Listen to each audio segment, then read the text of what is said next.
नमो नमो सतपुरुष को जाका नाम कबीर, सतगुरु चरण को वंदना मेटे भव की पीर। अंधकार को चीर कर जो देव शब्द बताए, कबीर शरण में जो रहे काल जाल कट जाए। सतगुरुदेव की जय। सत साहेब सभी को राम राम। पुण्यात्माओं, आज हमारा सौभाग्य है कि कबीर साहिब की उस अमृतमयी वाणी पर हम विचार करेंगे जो मीठी बातें करके हमें सुलाती नहीं बल्कि ज्ञान का चाबुक मारकर हमें अज्ञान की गहरी नींद से जगाती हैं। आज संसार में सबसे बड़ा व्यापार और सबसे बड़ा पाखंड यदि कहीं हो रहा है तो वो अध्यात्म और धर्म के नाम पर हो रहा है। चारों तरफ गुरुओं की बाढ़ आई हुई है। कोई कान फूंक रहा है, कोई भेष बदल कर ठग रहा है, कोई धन बटोर रहा है, कोई आश्रम बना रहा है, कोई भंडारे बना रहा है और कोई मोक्ष का झूठा सर्टिफिकेट बांट रहा है। संसार का जीव सीधा साधा है। वो इस भव सागर के दुखों से डर कर किसी न किसी की शरण पकड़ ही लेता है। लेकिन यदि नाव पत्थर की मिल जाए तो तैरना तो दूर, डूबना निश्चित हो जाता है। सतगुरु कबीर साहिब गुरु शिष्य के बीच लालच और अज्ञानता के रिश्ते की भयानक स्थिति का दृश्य रूपण करते हुए कहते हैं कि गुरु मिला ना शिष्य मिला, लालच खेला दाव, दो बूढ़े ढार में चढ़ पाथर की नाव। कबीर साहिब कहते हैं कि जब तक इस संसार में दीक्षा और नामदान केवल एक सामाजिक औपचारिकता बनी रहेगी, तब तक न तो सच्चा गुरु प्रकट होता है और न ही सच्चा शिष्य। गुरु मिला न शिष्य मिला। आज समाज में क्या हो रहा है? गुरु को तलाश है ऐसे समृद्ध शिष्यों की जो उनकी संस्था को बड़ा दान दे सके, उनकी बड़ाई कर सके, और उनके चेले को तलाश है एक ऐसे तथाकथित पहुंचे हुए गुरु की जो उसे बिना किसी साधना के, बिना नियम परहेज के संसार के सुख और स्वर्ग का रास्ता दिला सके। बात बिल्कुल सत्य है। बहुत से लोग ऐसे आते हैं जो ये पूछते हैं, बोले जी आपके इस नियम में जो नाम दान आप देते हैं उसके सुमरन में कोई नियम तो नहीं है, कोई परहेज तो नहीं है। ऐसे बहुत से लोग आते हैं जो कहते हैं, बोले जी हम बहुत व्यस्त रहते हैं, समय नहीं मिलता है। अरे भाई, मेहनत आपकी है, कर्म फल आपको चाहिए, तो कर्म भी तो आप ही को करना चाहिए, आप ही को तो करना पड़ेगा। क्या टीचर के पढ़ाने से खाली और शिष्य पास हो जाता है अगर शिष्य खुद ना पढ़े तो इसीलिए ये तो दोनों तरफ का खेल है। गुरु भी अच्छा होना चाहिए और शिष्य भी। जब दोनों तरफ नीयत साफ नहीं तो साहिब कहते हैं कि लालच खेला दाव। यहां गुरु के मन में धन और प्रतिष्ठा का लालच है, शिष्य के मन में सांसारिक कामनाओं की पूर्ति का लालच है। दोनों एक दूसरे के साथ तरह तरह का व्यापार करते हैं। सही बात है, एक तरीके का व्यापार ही है ये कि तुम मुझे ज्ञान दो, मैं तुम्हें धन दूंगा, और साथ ही साथ मुझे ज्ञान तो चाहिए लेकिन मेहनत ना करनी पड़े। अध्यात्म कोई व्यापार नहीं, ये तो आत्मा का परमात्मा में विसर्जन है। अब इस व्यापार का परिणाम क्या होता है? इसका परिणाम साहिब कहते हैं कि दो बूढ़े धार में चढ़ पाथर की नाव। साहिब एक बहुत ही सुंदर और डरावना उदाहरण देते हैं कि कल्पना कीजिए कि आपको एक बहुत बड़ी और गहरी नदी को पार करना है। आप किनारे पर जाते हैं और वहां आपको लकड़ी की नाव की जगह पत्थर की सुंदर नाव दिखाई जाती है। आप उसके बाहरी आकर्षण को देखकर उस पर बैठ जाते हैं। क्या वो पत्थर की नाव आपको पार उतारेगी? नहीं, वो नाव खुद तो डूबेगी ही, साथ ही उस पर बैठने वाले मुसाफिर को भी नदी की अतल गहराइयों में ले जाकर डुबो देगी। यहां पत्थर की नाव का अर्थ है कि वो अज्ञानी गुरु जिसके पास स्वयं शब्द का, नाम का कोई आध्यात्मिक अनुभव नहीं है, जो खुद विकारों और माया के दलदल में फंसा हुआ है। जब ऐसा गुरु किसी अज्ञानी जीव को नाम देता है तो भवसागर की इस तीखी धारा में दोनों के दोनों डूब जाते हैं। न गुरु को मुक्ति मिलती है न चेले को। साहिब कहते हैं, जाका गुरु है आंधरा, चेला निपट निरंद, अंधे अंधा ठेलिया, दो कूप परंत। इस दूसरी साखी में साहिब शब्दों के प्रहार को और तीव्र करते हैं और कहते हैं कि जाका गुरु है आंधरा। आंधरा अर्थात आंखों से अंधा ये जरूरी नहीं है कि वो आंखों से अंधा हो। संतों की भाषा में अंधा वह है जिसकी विवेक रूपी आंखें जो हैं और जिसकी सुरत की आंख बंद है, जिसे स्वयं ये पता नहीं कि आत्मा क्या है, परमात्मा क्या है, सत्य क्या है, असत्य क्या है, काल का जाल क्या है, वो अंधा ही है। ऐसा नहीं है कि बाहर की आंखें फूटी हो। बाहर की आंखें तो सूरदास जी की भी नहीं थी, लेकिन अंदर विवेक की आंखें थी। तो इसी प्रकार से यहां साहिब कहते हैं कि अंधा गुरु वो है जिसकी अंदर की आंखें बंद हो गई, विवेक की आंखें बंद है, जिसको ज्ञान नहीं है। और उसका चेला कैसा? चेला निपट निरंद। निपट निरंद का अर्थात होता है जो पूरी तरीके से हर तरफ से अज्ञानता के घने कोहरे में ढका हुआ हो, जिसमें खुद कोई अक्ल नहीं, परख करने की शक्ति नहीं। वो गुरु के भेष और उसकी बड़ी बड़ी बातों को देखकर उसकी लकीर का फकीर बन गया। फिर क्या स्थिति बनती है? तो साहिब कहते हैं अंधे अंधा ठे लिया दो कूप परंत, कि जो अंधा होता है गुरु, एक अंधा आदमी जैसे रास्ते पर खड़ा है और दूसरा अंधा आदमी जाकर उसकी लाठी पकड़ लेता है और उसे आगे धकेलता है। अब आप बताइए, दोनों अंधे मिलकर एक दूसरे को रास्ता कैसे दिखाएंगे? यदि आगे कुआं आ गया तो ये दोनों उस एक दूसरे के ऊपर गिरेंगे और उस कुएं में जा गिरेंगे और तड़प तड़प कर अपनी जान दे देंगे। यही स्थिति आज के इस अज्ञानी समाज की है। जिन गुरुओं को खुद परमात्मा का मार्ग नहीं पता, ये टीवी पर बड़े बड़े मंचों पर बैठकर हजारों लाखों जीवों को उपदेश दे रहे हैं, उन्हें मोक्ष का मार्ग बता रहे हैं, और अज्ञानी जनता आंखें बंद करके उनके पीछे भाग रही है। यही तो कबीर साहिब कहते हैं, फूटी आंख विवेक की लखे न संत असंत, जाके संग 10-20 है ताका नाम महंत, कि जिसके पीछे भीड़ देखते हैं उसे ही बहुत बड़ा ज्ञानी और महान संत समझ लेते हैं। इनकी विवेक की आंखें फूट गई। ये कभी अपने विवेक का इस्तेमाल नहीं करते कि संत कौन है और असंत कौन है। और अंततः मृत्यु के समय यमराज के दूत आते हैं और दोनों को उठाकर नरक के कुएं में डाल देते हैं। साहिब कहते हैं, जानता बूझा नहीं, कि जानते हुए भी बूझा नहीं। जानता बूझा नहीं, बूझ न किया गौन, अंधे को अंधा मिला राह बतावे कौन। साहिब यहां जीव की उस मानसिक अकर्मण्यता पर प्रकाश डालते। अकर्मण्यता मतलब कि कर्म ना करने की इच्छा, उस पर प्रकाश डालते हुए कहते हैं, जहां वो सत्य को जानने का प्रयास नहीं करता, कोशिश नहीं करता, कर्म नहीं करता। वे कहते हैं जानता बूझा नहीं, कि मनुष्य के पास बुद्धि है, विवेक है, वो ग्रंथों को पढ़ सकता है, संतों के वचनों को सुन सकता है, लेकिन वो अपने दिमाग का इस्तेमाल नहीं करता। वो केवल रूढ़ियों में जीता है, वो सत्य को बूझता नहीं। बूझने का अर्थात समझना। एक भगत जी ने कहा कि जी बूझने का अर्थ आपको पता नहीं है क्या? इतनी सी बात की बूझना मतलब पूछना होता है। अरे भाई, कबीर साहिब जिस जगह पर हुए वो काशी बनारस है, वो हरियाणा या राजस्थान नहीं जहां पे बूझने का मतलब पूछना होता है। बूझने का अर्थात जो पूर्वी उत्तर प्रदेश और जो बिहार झारखंड है वहां पर बूझने का अर्थात होता है समझना, कि समझे कि नहीं, बूझे कि नहीं। तो इसीलिए शब्दों पे मत जाओ, भाव समझो। यहां पर यही तो बड़ा गहरा रहस्य है। इसीलिए लोगों को वाणी नहीं समझ में आती है और उसका ऊट पटांग अर्थ निकाल देते हैं। तो साहिब कहते हैं कि वो सत्य को बूझता या समझता नहीं है। बूझ किया नहीं गौन, और यदि कभी थोड़ी बहुत उसे समझ आ भी जाए तो बूझ किया नहीं गौन। गौन अर्थात गवन, गमन, यात्रा, उस पर चलना। तो वो उस सही मार्ग पर उसने गमन नहीं किया, अर्थात उस सही मार्ग पर वो चला नहीं। वो सोचता है कि छोड़ो, जो सब कर रहे हैं वो मैं भी कर लेता हूं, समाज क्या कहेगा, लोग क्या कहेंगे।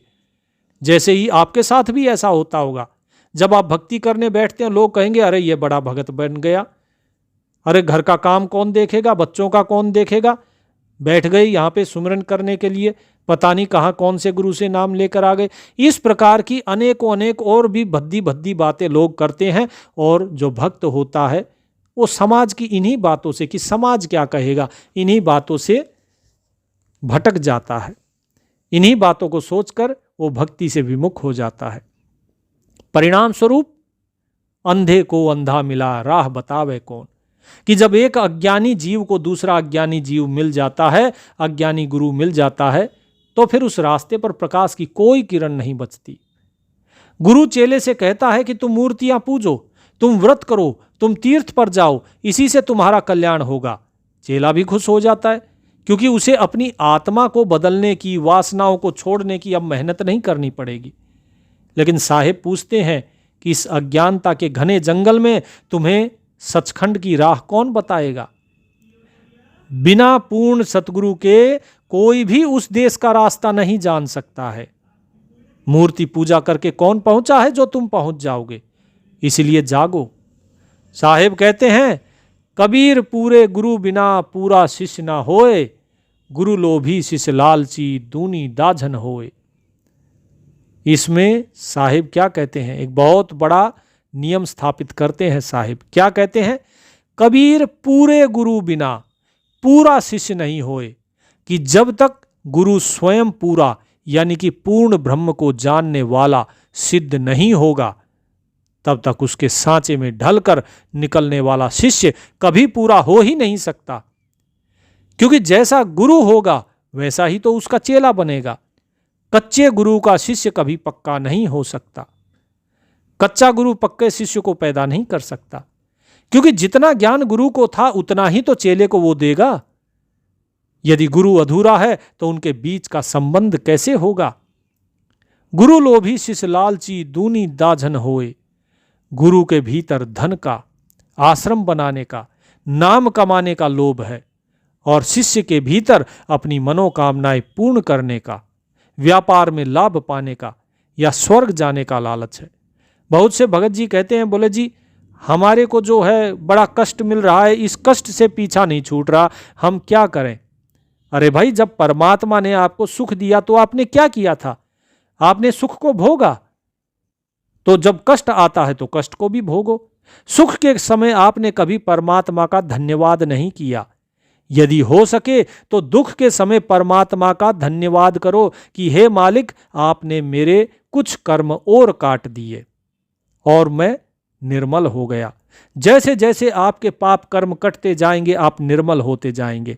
जिस प्रकार राजा से दंड पाकर व्यक्ति फिर से निर्मल हो जाता है, बस यही भाव यहां पर आपको रखना चाहिए और प्रभु को धन्यवाद देना चाहिए। तो इसीलिए साहिब यही चीज समझा रहे हैं कि ऐसी स्थिति में दूनी दाझन होए, जब गुरु लालची हो जाता है और शिष्य जो है, शिष्य भी अपनी मनोकामनाओं के पीछे भाग लेता है, तो क्या कहते हैं? ऐसी स्थिति में दूनी दाझन होए, यानी दोनों का पतन तेजी से होता है, दोनों नरक की गहरी खाई में गिरते हैं। दाझन का अर्थात जलना, ठीक है? दोनों लालच की अग्नि में जल रहे हैं और इस लालच का बंधन और मजबूत हो जाता है। ये मोक्ष के लिए गुरु शिष्य बने थे, लेकिन इनके लोभ और लालच ने उन्हें संसार के 84 लाख योनियों के बंधनों में दुगनी मजबूती से बांध दिया। साहिब कहते हैं कि पूरा सतगुरु ना मिला, सुनी अधूरी सीख। पूरा सतगुरु ना मिला, सुनी अधूरी सीख, स्वांग जति का पहर के घर घर मांगे भीख। तो साहिब समझा रहे हैं कि जब किसी जीव को जीवन में पूरा सतगुरु नहीं मिलता तो वो यहाँ वहाँ से अध पकी बातें, कच्ची बातें, शास्त्रों की आधी अधूरी बातें ये सुन लेता है, अधूरी शिक्षा लेता है, और उस अधूरी सीख का नतीजा ये होता है कि वो अंदर से बदलता नहीं, उसकी तृष्णा वासना वैसी की वैसी बनी रहती है। लेकिन वो बाहर से बहुत बड़ा भेष बना लेता है, बड़ा सुंदर भेष बना लेगा। बाहर से लोगों को लगेगा अरे ये तो बड़ा ज्ञानी है, लेकिन अंदर में ज्ञान लेस मात्र भी नहीं। साहिब कहते हैं स्वांग जति का पहर के घर घर मांगे भीख। वो बाहर से तो जति सती सन्यासी त्यागी महात्मा का स्वांग भेष धारण कर लेता है, गेरुए कपड़े पहन लेता है, लंबी दाढ़ी बढ़ा लेगा, गले में बड़ी बड़ी मालाएं डाल लेगा, लेकिन उसका अंदर जो मन के अंदर है वो मन अंदर से अभी भी कंगाल है। वो अपनी उदर पूर्ति के लिए, अपने ऐशो आराम के लिए घर घर भीख मांगता फिरता है। यहां भीख मांगने का अर्थ केवल अनाज मांगना नहीं। अनाज के समय में, आज के समय में जो बड़े बड़े गुरु हैं, वो शिष्यों के सामने अपनी संस्था के लिए, अपने आश्रमों के लिए करोड़ों रुपयों का चंदा मांगते फिरते हैं। आपने देखा होगा कई जगह बोला जाता है कि भाई अपनी आमदनी का 10वां हिस्सा हमें दो, आश्रम में दान करो, 10वां अंश गुरु को दीजिए, जीवन अपन सफल कर लीजिए। इस प्रकार की साखियां बोली जाती हैं। कोई कहता है 25% दान करो, कोई कहता है 20% दान करो, कोई तो सीधा पैसे ही मांग लेता है कि भाई 5,000 दे दो, 10,000 दे दो। ठीक है जी। तो सब अपने आराम के लिए मांगता है, अपनी संस्था के लिए मांगता है। साहेब की नज़र में ये सब भीख मांग रहे हैं। जो खुद अंदर से सम्राट नहीं हुआ, जो नाम के धन से धनी नहीं हुआ, वो दूसरों का क्या खाक धनी बनाएगा। जो स्वयं भिखारी है वो दूसरे को धनी नहीं बना सकता है। कबीर साहेब इसीलिए बताते हैं कि भाई गुरुओं में भेद समझो, गुरु में भेद समझो। कैसे समझो कि गुरु गुरु में भेद है, गुरु गुरु में भाव, सोई गुरु नित बंदिए जो शब्द बतावे दाव। ये पुण्यात्माओं सुनो, साहेब हमें यहाँ गुरुओं की परख करने का मंत्र दे रहे हैं। वे कहते हैं कि गुरु गुरु में भेद है, गुरु गुरु में भाव, कि संसार में जितने भी गुरु दिखाई दे रहे हैं वे सब एक समान नहीं है। उनके ज्ञान में, उनकी स्थिति में और उनके भाव यानी कि उनकी जो मनसा है उसमें जमीन आसमान का भेद है, अंतर है। आप देखिए जितने भी गुरु संसार में हैं सबका मत एक दूसरे से अलग है। यदि इन सब का मत एक दूसरे से अलग नहीं होता तो इतने पंथों की जरूरत ही नहीं पड़ती। यदि सभी एक ही सत्य बता रहे होते तो इतने पंथों की जरूरत ही नहीं पड़ती। कबीर साहिब, गुरु नानक देव जी, संत रविदास जी, तीनों एक ही काल में तो थे, लेकिन क्या तीनों ने कभी कोई पंथ बनाया? नहीं बनाया, क्योंकि एक ही सत्य को तो उजागर कर रहे हैं तीनों। तो पंथ किस लिए बनाना है? पंथ तब बनता है जब तीनों अलग अलग बात कहें, और जो अलग अलग कहता है वो सत्य नहीं बताता, वो झूठ बताता है। क्योंकि सत्य तो एक है, उस एक के अलावा अगर कोई दूसरी कुछ भी बात कहेगा तो वो झूठ ही होगी। और सभी अपने आप को ये कहते हैं कि हम सच बोल रहे हैं, दूसरा झूठ बोल रहा है। और जो दूसरे को झूठा बता रहा है वो स्वयं भी झूठ बोल रहा है। लेकिन ये सारी चीजें शिष्य को अपने विवेक के द्वारा समझनी पड़ती है। साहिब यही कहते हैं कि इनके ज्ञान में, इनकी स्थिति में जमीन आसमान का अंतर है। तो हमें किस गुरु की शरण लेनी चाहिए? तो कबीर साहिब निर्णय देते हैं कि सोई गुरु नित बंदिए जो शब्द बतावे दाव, कि केवल उसी गुरु की नित अर्थात रोजाना वंदना करनी चाहिए, केवल उसी के चरणों में अपना सर्वस्व सौंपना चाहिए जो तुम्हें शब्द का दाव बता दे, शब्द का दाव बता दे। शब्द का दाव क्या है? वो सार नाम है, वो सत्य नाम है, और उस सार नाम से ही सार शब्द प्रकट होगा। वो सत्य नाम जो इस शरीर के भीतर गूंज रहा है, जिसे शास्त्रों ने अनहद नाद या आदि नाम कहा है। जो गुरु तुम्हें उस गुप्त शब्द से जोड़ दे, जो तुम्हारी सुरत को शब्द में लीन करने की कला सिखा दे, वही वास्तव में वंदनीय है। बाकी जो गुरु तुम्हें केवल बाहरी क्रिया कर्म कांडों में उलझाए रहते हैं वे वंदना के योग्य नहीं है। आप में से भगत जियों बहुत से ऐसे लोग हैं जिनको की नाद सुनाई देता है। जो नामदान लेके गए हैं उनमें से बहुत से ऐसे हैं, किसी को अनहद शब्द सुनाई दे रहा है, वो नाद सुनाई दे रहा है, झिंगुर की आवाज़ सुनाई दे रही है, शंख की आवाज़ सुनाई दे रही है, या किसी और चीज़ की आवाज़ सुनाई दे रही है, मुरली की आवाज़ सुनाई दे रही है, वीणा की आवाज़ सुनाई दे रही है। इस प्रकार से अलग अलग आवाज़ें सुनाई देती हैं।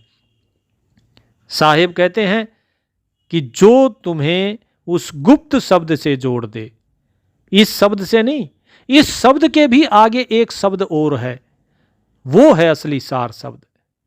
जो ये अभी आवाजें आ रही हैं ये अनहद नाद, ये अनहद नाद से आगे, इस अनहद नाद से आगे वो सार शब्द है जो प्रकट होगा, जो तुम्हारी सुरत को शब्द में लीन करने की कला आपको सिखा दे। वो वास्तव में गुरु वंदनीय है। वो सूरत कैसे शब्द में लीन होगी, वो ये दास आपको बार बार समझाता रहता है गुरुदेव की आज्ञा से। बाकी और कोई जो आपको कर्म कांडों में उलझाए रहते हैं वो वंदना के योग्य नहीं है। वो सब तो हद के गुरु हैं, वे सब काल की सीमा के अंदर ही हैं। वे गुरु भी सब काल के जाल में फंसे हुए हैं। साहेब कहते हैं, कन फूका गुरु हद का, बेहद का गुरु और, बेहद का गुरु जब मिले तब लहे ठिकाना ठोर। यहां कबीर साहिब कहते हैं कि हद और बेहद के गुरु का वैज्ञानिक अंतर समझो। वे कहते हैं कि कन फूका गुरु हद का, कि जो कन फूका गुरु है, यानी कि वे गुरु जो कान में कोई छोटा सा मंत्र फूंक देते हैं, कोई आपको छोटा सा मंत्र बता देंगे, नाम बता देंगे और कहते हैं कि बस अब तुम्हारा कल्याण हो जाएगा। साहिब कहते हैं कि ये सब तो हद के गुरु हैं, यानी कि काल के अंदर हैं। ये सब काल की हद में हैं ये सारे गुरु।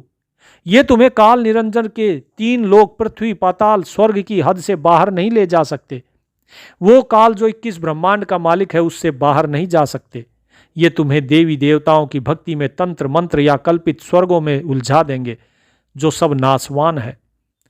जो कहते हैं कि प्रथम मंत्र क्या है, कि ओम किलियम हरियम श्रीयम सोहम, ये सब प्रथम मंत्र है। साहेब कहते हैं कि नहीं, ये देवी देवताओं के मंत्र हैं। जो तुम्हें ये प्रथम मंत्र देते हैं वो नहीं, प्रथम मंत्र कुछ और है, प्रथम मंत्र अलग है। फिर उसके बाद कहते हैं कि दूसरा मंत्र, दूसरा नाम, फिर कहते हैं इसके बाद फिर तीसरा नाम दिया जाएगा। 3 नाम दिए जाते हैं। भगत जियों, जरा एक बात पर विचार करो। कोई 3 नाम दे रहा है, कोई 5 नाम दे रहा है, कोई 4 नाम दे रहा है, कोई 10-10 नाम भी दे रहा है। बड़ी सीधी सी बात है भगत जियों कि परमात्मा जब एक है तो उसका नाम भी तो एक ही होगा ना। उसका नाम भी तो एक ही होगा। उसका नाम अलग अलग कहां से आ गए? आप जैसे हो, आपके मान लो 2 नाम होंगे, एक घर का एक बाहर का, मान लिया। यदि आपको आपके किसी भी नाम से पुकारा जाए तो जवाब तो आप ही दोगे।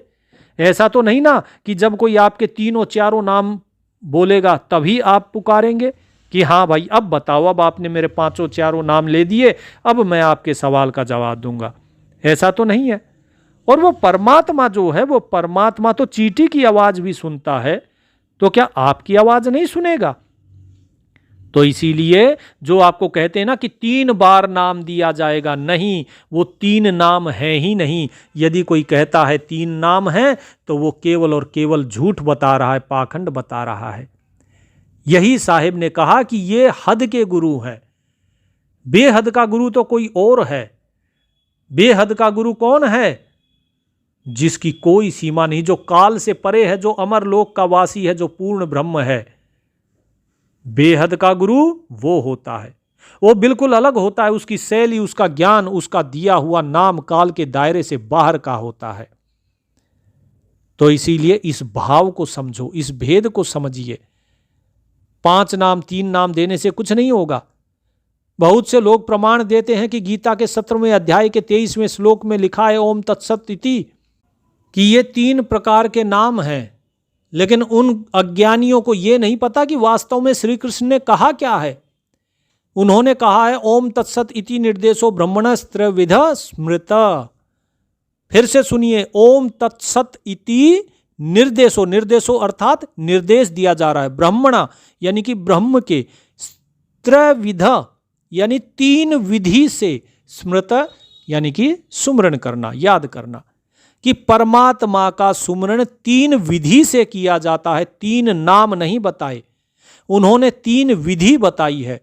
नाम परमात्मा का एक ही होता है, वो अलग अलग नाम नहीं होते, एक ही नाम है। क्योंकि परमात्मा ही एक है तो एक ही तो नाम दिया जाएगा उसे। ये जो कहते हैं कि 3 नाम है, 5 नाम है, 7 नाम है, सब मूर्ख बना रहे हैं दुनिया को। इन्हें स्वयं का ब्रह्म का ज्ञान इनको नहीं है, इसीलिए इस प्रकार की बातें कर रहे हैं। इसीलिए सच्चा गुरु क्या बताया साहिब ने? सच्चा गुरु इन सब से अलग होता है। उसकी शैली, उसका ज्ञान, उसका दिया हुआ नाम काल के दायरे से बाहर का होता है। तो जो साहिब ने बताया ओम तत् सत्य, जो गीता में है, बोले ये 3 विधि हैं, ये 3 नाम नहीं है। ये 3 विधि हैं, उन विधियों के द्वारा सुमरन होगा, लेकिन नाम एक ही होगा, नाम अलग नहीं होगा, नाम वही रहेगा। तो साहिब कहते हैं कि बेहद का गुरु जब मिले तब लहे ठिकाना ठोर। और जब जीव को अपने जन्मों जन्मों के पुण्यों के उदय होने पर वो बेहद का गुरु मिल जाता है, तभी उस जीवात्मा को अपना असली ठिकाना या असली ठोर, जिसे सतलोक कहा जाता है या अमर देश, वहां जाने के बाद जीव कभी वापस लौटकर इस दुखी संसार में नहीं आता, वो ठिकाना प्राप्त होता है। जब तक हद के गुरुओं के चक्कर में रहोगे तब तक स्वर्ग नरक 84 लाख योनियों के चक्कर काटते ही रहोगे। और जैसा कि साहिब ने बताया, ये सब कुछ आपके जन्मों के पुण्यों के उदय होने के कारण होता है।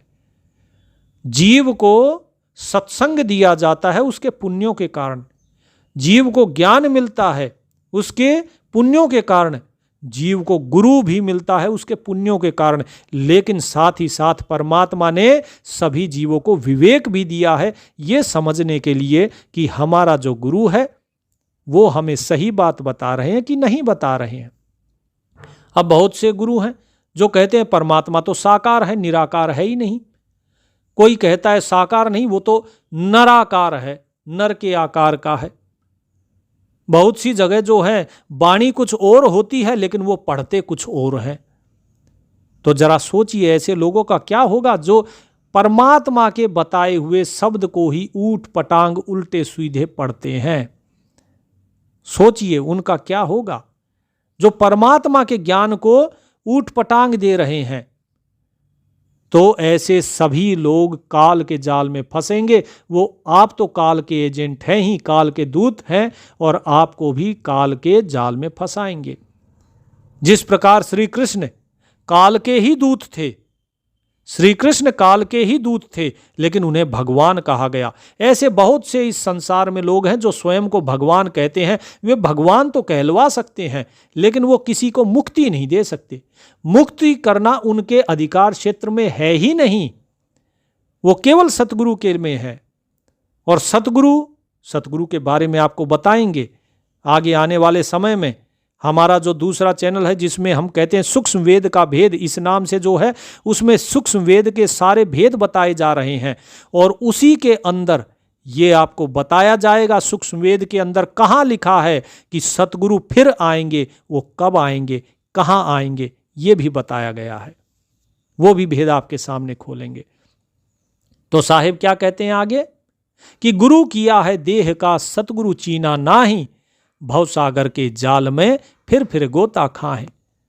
कि संसार में 99.99% लोगों ने जो गुरु धारण किए हैं वे केवल चमड़े की देह को देखकर किए हैं।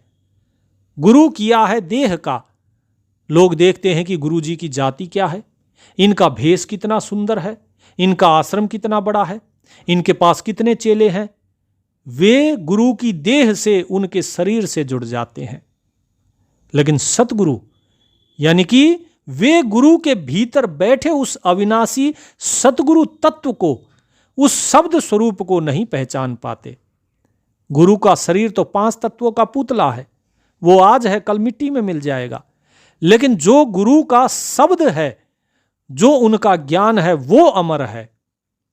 इसका परिणाम क्या होता है कि भव सागर के जाल में फिर गोते खाएं।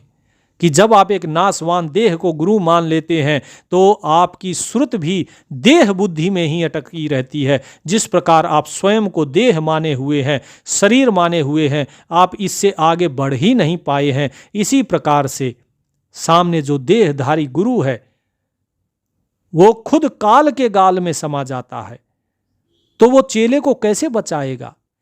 वो शरीर तो काल के जाल में, काल के गाल में चला जाएगा। जो मुक्त रहेगा वो कौन है? जो उस शरीर के अंदर सतगुरु है। जो सतगुरु उस शरीर में बैठकर ज्ञान दे रहा है वो वास्तव में सतगुरु है। ऐसे जीव इस भव सागर में भयानक काल के जाल में फंसे रहते हैं और बार बार जन्म लेते हैं और मरते हैं। यानी फिर गोता खाएं, गोता खाते रहते हैं। कभी सुख मिलता है, कभी नरक का दुख मिलता है, लेकिन मुक्ति कभी नहीं मिलती। तो साहिब कहते हैं जा गुरु ते भ्रम ना मिटे, भ्रांत न जीव की जाए, गुरु तो ऐसा चाहिए, देव शब्द लखाए। इन साखियों में साहिब गुरु की उपयोगिता की सबसे बड़ी कसौटी बताते हैं। वे कहते हैं कि जिस गुरु से भ्रम नहीं मिटता, जा गुरु ते भ्रम ना मिटे, भ्रांत न जीव की जाए। यानी जिस गुरु की शरण में जाने के बाद भी तुम्हारे मन का भ्रम संशय दूर नहीं हुआ, तुम्हारी भ्रांत यानी अज्ञानता नष्ट नहीं हुई, वह गुरु किसी काम का नहीं है, चाहे फिर वो कोई भी हो। यदि गुरु के पास बरसों रहने के बाद भी तुम्हारे अंदर यह डर बना हुआ है कि पता नहीं मरने के बाद मेरा क्या होगा, पता नहीं भूत प्रेत मुझे तंग तो नहीं करेंगे, मैं ही तो भूत प्रेत नहीं बन जाऊंगा, पता नहीं ग्रह नक्षत्र खराब हो तो गड़बड़ तो नहीं हो जाएगी कुछ, तो समझ लो कि तुम्हें गुरु नहीं बल्कि एक और अज्ञानी मिल गया। सच्चा गुरु तो वो है जो एक ही झटके में सारे भ्रम के जाल को साफ कर दे, जो ये बता दे कि परमात्मा कौन है, क्या है, कैसा है, जो आपको उस परमात्मा से मिलने का भेद बता दे, रास्ता बता दे, नाम बता दे। इसीलिए साहिब कहते हैं कि गुरु तो ऐसा चाहिए, देव शब्द लखाए। गुरु कैसा होना चाहिए कि जो तुम्हारे भीतर छुपे हुए उस सार शब्द का दीदार करा दे। दीदार एकदम से हो जाएगा? नहीं, वो एकदम से नहीं होगा। वो कब होगा? सबसे पहले जो आपके भ्रम के जाल हैं वो भ्रम दूर होंगे, आपकी जितनी शंकाएं हैं, जो अज्ञान है उसका नाश होगा। लेकिन आजकल तो गुरु क्या करते हैं, आए, प्रवचन दिए और चले गए। वो कभी शिष्यों के प्रश्नों के उत्तर देते ही नहीं, चाहे वो कोई भी गुरु हो। वो सिर्फ अपनी अपनी कहेंगे, शिष्यों के प्रश्नों के उत्तर नहीं देते। और जो प्रश्नों के उत्तर नहीं देगा तो भ्रम कैसे जाएगा, अज्ञान कैसे दूर होगा? क्या सिर्फ ये कह देने से हाँ भाई ये नाम जपो और उस नाम के जपने से पार हो जाएंगे? नहीं, उससे पार नहीं होंगे। अज्ञान तो मिटाना पड़ेगा, मन का भ्रम मिटाना पड़ेगा, भ्रांति मिटानी पड़ेगी। लेकिन इसके साथ साथ शिष्य को भी ये चाहिए कि जो गुरु ने बताया है उस पर आचरण करे, जैसा बताया है उसका अनुभव करे। तो इसीलिए जब ये भ्रम मिट जाता है फिर गुरु आपको सार नाम देते हैं। जिस प्रकार से हमारे गुरुदेव हैं वो आपको सबसे पहले भेद बताते हैं, वो सबसे पहले आपको सारी चीजें समझाते हैं। पहले नामदान नहीं देते, उनका कोई नामदान सेंटर नहीं चलता है कि हाँ भाई इस सेंटर से नामदान ले लो। सेंटर से कभी नामदान लिया जाता है? नामदान तब दिया जाता है जब गुरु के अंदर से निकली हुई जो तरंगे हैं वो शिष्य के हृदय तक पहुंचती हैं, दोनों में जुड़ाव बनता है, उसके बाद नामदान दिया जाता है। नामदान सेंटर में आप क्या करेंगे? जाकर टीवी पे आपको दिखा दिया और बता दिया, वो नामदान नहीं है, वो पाखंड है। जब तक आमने सामने गुरु शिष्य नहीं होंगे तब तक वास्तविक नामदान नहीं होता, तब तक सार नाम नहीं मिल सकता। इसीलिए साहिब कहते हैं कि सच्चा गुरु वो है जो आपको पहले सार नाम देगा और सार नाम के माध्यम से ही उस सार शब्द का दीदार करा दे। और जो तुम्हें क्या कहा, शब्द लखाए, यानी कि उस परमात्मा के साक्षात स्वर का, उस शब्द का अनुभव करा दे, जिसके मिलने के बाद संसार में कोई भी शंका, कोई भी डर शेष न बचे। ऐसा गुरु करना चाहिए। साहिब कहते हैं कि बंधे को बंधा मिले, छूटे कौन उपाय, कर सेवा निर्बंध की, पल में लेत छुड़ाए। कि भाई जरा सोचो इस बात को, कल्पना कीजिए कि एक जेल में व्यक्ति है जहां दो कैदी एक ही जंजीर से बंधे हुए हैं। अब एक कैदी दूसरे कैदी से कहता है कि तुम फिक्र मत करो, मैं तुम्हारी जंजीर खोल दूंगा। वो क्या खोल सकता है? नहीं खोल सकता, क्योंकि वो खुद ही बंधा हुआ है। इस संसार में जितने भी देवी देवता, मनुष्य और अज्ञानी गुरु हैं, वे सब काल निरंजन के कर्मों के जाल में, वासनाओं के जाल में बंधे हुए हैं। जब एक बंधा हुआ जीव दूसरे बंधे हुए गुरु के पास जाता है तो छूटे कौन उपाय, तो उनके पास छूटने का कोई रास्ता नहीं बचता, क्योंकि दोनों ही बंधे हुए हैं, दोनों के हाथ बंधे हैं। कैसे खोलोगे? दोनों ही अज्ञानी हैं, ज्ञान कैसे प्राप्त करोगे? तो रास्ता क्या है? तो साहिब कहते हैं कि कर सेवा निर्बंध की, पल में लेत छुड़ाए, कि तुम उसकी सेवा करो, उसकी शरण पकड़ो जो खुद बंधनों से मुक्त है, निर्बंध है, यानी जिसके ऊपर काल का, कर्मों का, माया का कोई बंधन नहीं। वो निर्बंध कौन है? वो केवल पूर्ण सतगुरु और साक्षात कबीर साहिब ही हैं। जब तुम ऐसे निर्बंध पुरुष की शरण में जाते हो तो वे अपनी दया से, अपने नाम की शक्ति से तुम्हें इस काल के जाल से पल में छुड़ा देते हैं। कबीर साहिब कहते हैं, खोजी होए तुरंत मिल जाऊं, एक पल की ही तलाश में। एक पल में छुड़ा देते हैं। उन्हें तुम्हें मुक्त करने में 1 सेकंड का समय भी नहीं लगता, लेकिन उसके लिए आपके अनेकों अनेक जन्मों की भक्ति, अनेकों अनेक जन्मों का पुण्य फल भी होना चाहिए।